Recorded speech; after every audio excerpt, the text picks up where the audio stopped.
들어갔는데 예. 면접관이 자꾸 나를 째려볼 수도 있어요. 그리고 내가 무슨 말을 열심히 했는데도 예. 자꾸 이렇게 콧방귀 끼면서 듣는다든지 건성건성 듣는 것 같고 할 수 있어요. 예. 그래도 여기 지면 안 되고 끝까지 방실방실 웃어주는 사람이 승리하는 거죠. 아. 저 같아도 그런 사람 뽑아주고 싶어요. 예. 예.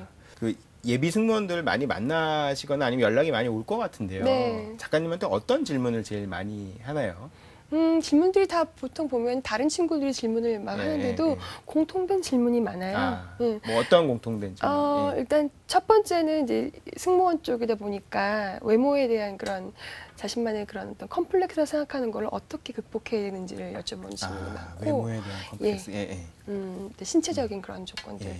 요새는 또 메디컬이 조금 까다로워져가지고 예. 합격할 때 하고도 뭐 척추를 뭐 사진을 찍어봤는데 약간 이게 각도가 어긋나서 안 되는 경우도 있고. 아, 그럼 왜 안 되는 건가요? 척추. 왜냐면 이제 예. 척추가 정상적이던 사람들도 일을 하다 보면 어긋나기도 하거든요. 그러니까 예. 원래 어긋났던 사람을 이제 굳이 뽑을 필요는 없죠. 근데 그런 부분들을 어떻게 했으면 좋겠느냐를 물어보기도 하고, 예.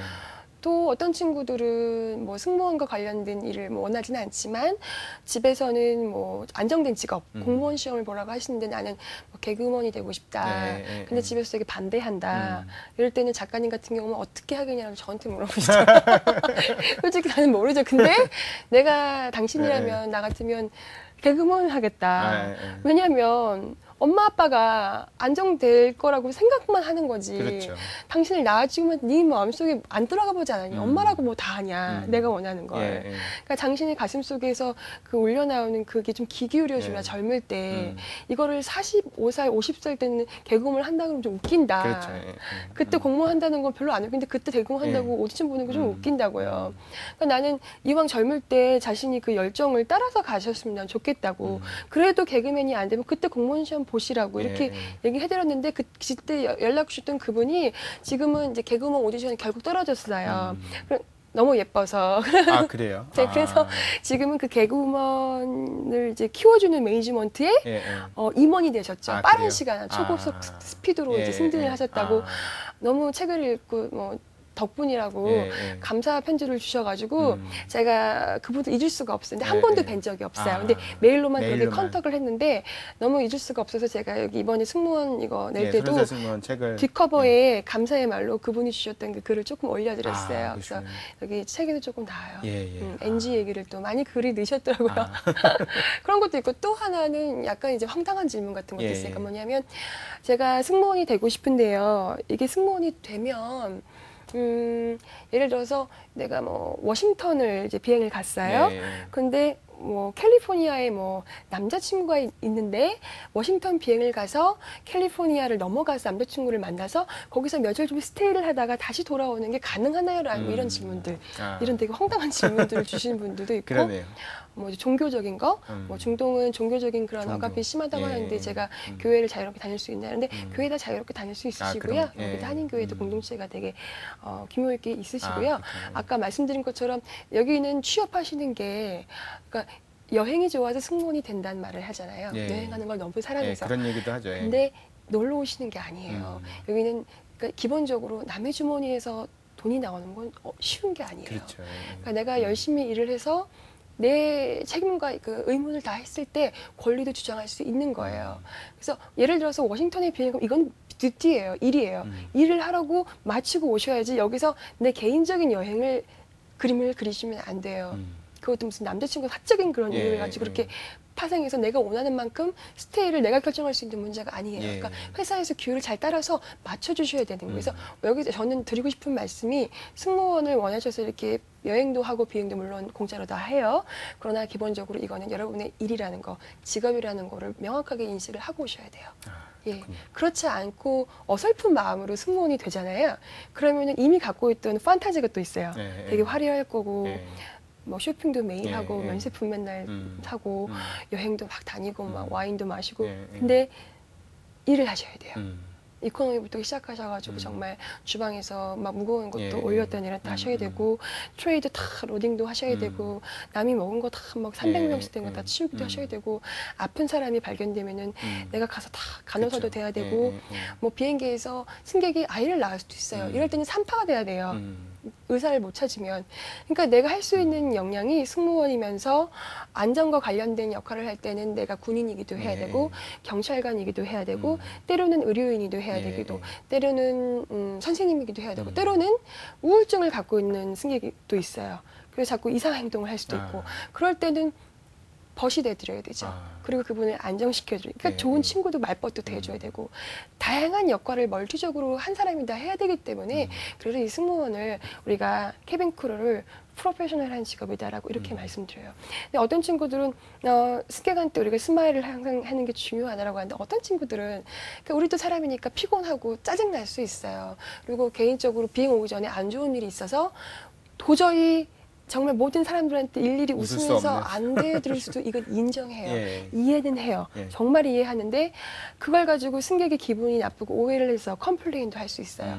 근데 거기에 대고 그거에 대한 변명으로 내가 너무 피곤해서 그랬다라고 말하는 거는 프로페셔널한 자세가 아니에요. 그런 말을 하고 싶으면 다른 직업을 선택하셔야 돼요. 그러니까 의사나 변호사가 되시든지, 그러니까 내 기분과 상관없이 기분 나쁘고 짜증내도 돼요. 짜증낸다고 누가 뭐라고 하지 않고 내 밑에 부하 직원을 막 소리 지르고 마음대로 하셔도 돼요. 아니면 나가서 사업을 하시든지 뭔가 더 이렇게 학구적인 걸 하시고 굳이 서비스직에 몸담지 않으셔도 돼요. 그러나 승무원이 이미 됐고 승무원을 원하실 때는 그 부분까지 내가 다 나를 죽이고 들어갈 각오가 되겠다라는 그 정도의 감정 노동에 어떤 마인드 컨트롤이 이미 돼 있으셔야 돼요. 그러나 또 감정 노동이라는 거는 또 굉장히 어떤 고도의 엄청난 부피의 또 스트레스를 또 주거든요. 엄청나죠. 이런 거는 또 어떻게 프로페셔널하게 또 처리를 하셔야 되냐면 내가 듀티일 때 유니폼을 입고 있을 때, 그러니까 비행 중일 때 승객이 원하는 걸 다 해드릴 수 있어요. 콜벨 부르면 정말 때로는 바로바로 달려가서 원하는 거 다 해드리고 정말 나보다 어린 친구들이 나를 뭐 이런 식으로 불렀다 해도 웃으면서 가서 해드리고 이건 일이에요. 그 사람이 나를 이런 식으로 불렀다고 해서 내가 뭐 평생 그 사람의 뭐 어떤 밑사람이다 뭐 이런 의미가 전혀 받아들이지만 기분은 물론 나쁘죠. 그리고 승객이 무리한 요구. 내가 지금 아프고 산소나 여러 가지 응급처치를 비행기에서 받았단 말이에요. 그런데 이게 내린 다음에도 필요해. 병원에 갈 때까지 우리 승무원이 지금 해준 대로 같이 좀 해줘.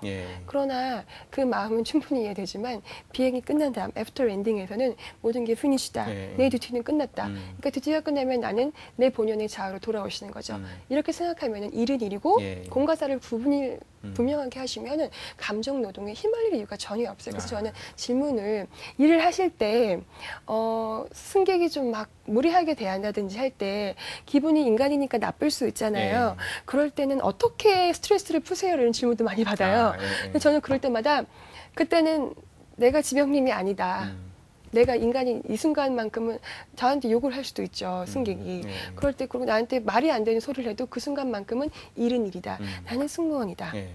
그렇지만 그 시간 이후로 그 승객을 다시 만날 일은 없잖아요. 그걸로 끝인 거죠. 일은 일대로 나는 나대로. 그러니까 나를 지키는 게 굉장히 중요해요. 특히나 외국에 나와서 그렇게 이제 가족들도 없고 혼자 그런 걸 다 감당하셔야 되잖아요. 그렇죠. 그래서 정신적인 이런 강인함이 굉장히 중요하고 그런 의미에서 저는 또 이 카타르 같은 경우는 중동이면서 제대로 알려진 또 이런 장점, 단점들이 이렇게 구분돼서 제대로 알려진 바가 사실 별로 없어요. 그러니까 뭐 소문에 의해서 누가 어땠대더라 뭐 이렇게 잘못 알고 계시는 분들이 많고.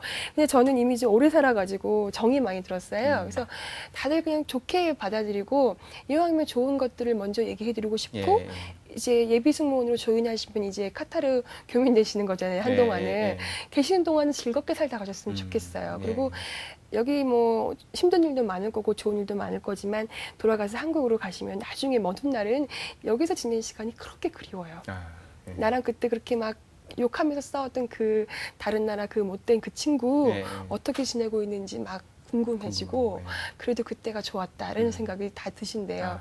그래서 계시는 동안에는 긍정적인 마음으로 잘 즐기 나가셨으면 좋겠고 하나의 멋진 커리어를 구축해 가셔서 이 커리어를 기반으로 해서 한국이나 다른 조직에 가셔서 다른 나라 가셔도 멋진 삶을 또 시작할 수 있는 에너지를 얻어가셨으면 좋겠고 왜냐면 이제 젊은 나이 때 오시는 거잖아요. 제목이 또 30살 승무원이기도 하지만은 이 20살에서 새로운 이제 그 30대, 40대 이런 새로운 무대로 턴을 하실 때는 생각의 전환이 필요해요. 예. 인생을 보는 시야도 더 넓어져야 되고 예. 그만큼 자기 자신의 그 정신력을 강하게 키워주셔야 맞습니다. 되고 살아있는 동안 자기 인생을 선택한다 그러잖아요. 선택도 힘이 필요해요. 예. 힘이 없는 사람은 선택을 잘 못해요. 그리고 이 선택을 잘 못할 때는 어떤 죽음을 하는 거는 우리가 피해갈 수 없는 그 정해진 결과의 기록이긴 하지만 이 죽음을 앞당기는 사람도 있고 스스로 예. 앞당기는 사람도 있고 어떤 사람은 열심히 한평생 살다가 늙어 죽는 호상을 받아들이는 그래서 정말 하느님 품으로 가는 경우도 예, 있고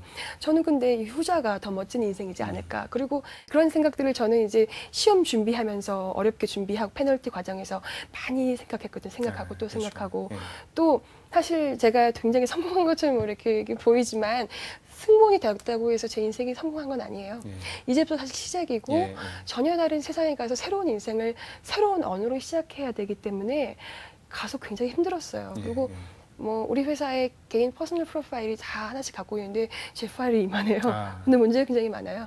그렇지만 이 문제가 많지만 이 문제를 극복해서 스텝을 밟아서 승진도 하고 지금 이 시간까지 오래 있었는데 사실 살아남은 거거든요.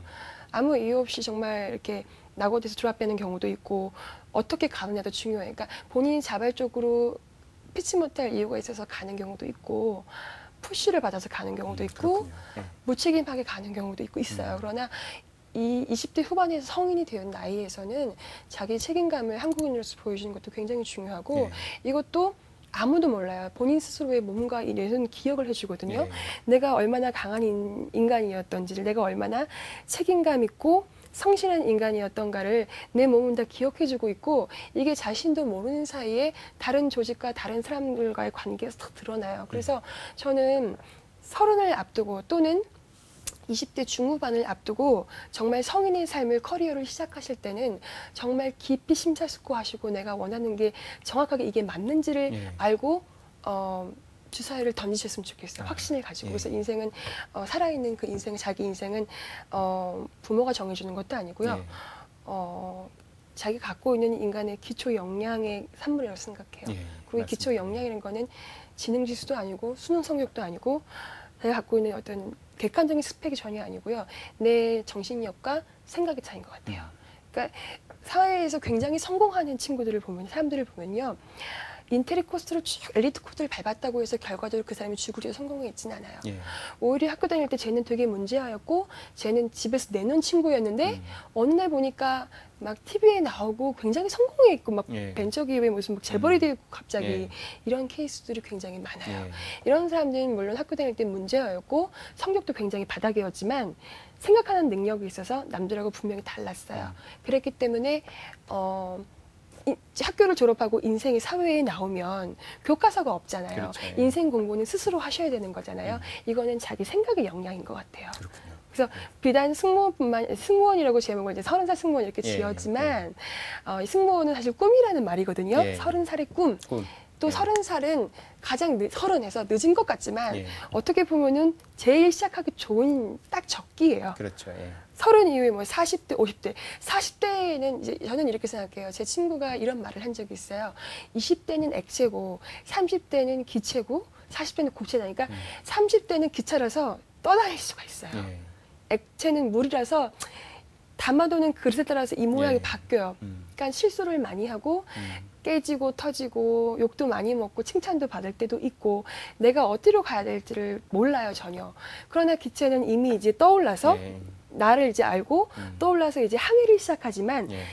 이걸 정확하게 안 다음에 이 기체가 고체가 되는 40대, 50대, 예. 60대에서는 그 한 가지에 뿌리를 깊이 내리셔야 돼요. 올인하셔야 예. 되고 그래야 그 사람의 성공이 죽을 때까지 유지가 돼요. 그리고 그런 모습들이 사회의 환원이 돼서 예. 부자들만 기부하는 건 아니에요. 예.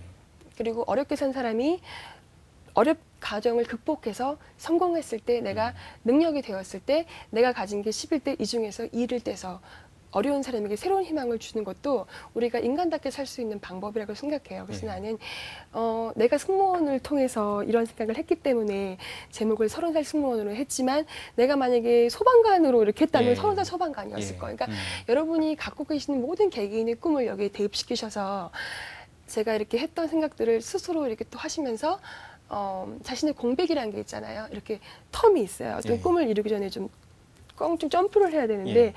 이걸 어떻게 뛰어들지를 잘 모를 때 이 공백이 사실 저도 지금 갖고 있지만 그런 공백들이 무엇인가를 자꾸 생각해서 꼭 이루셨으면 좋겠다는 얘기를 저는 항상 해요. 예. 예. 요즘 이제 영어가 네. 중요한데요. 승무원들도 굉장히 영어를 잘하는 걸로 알고 있는데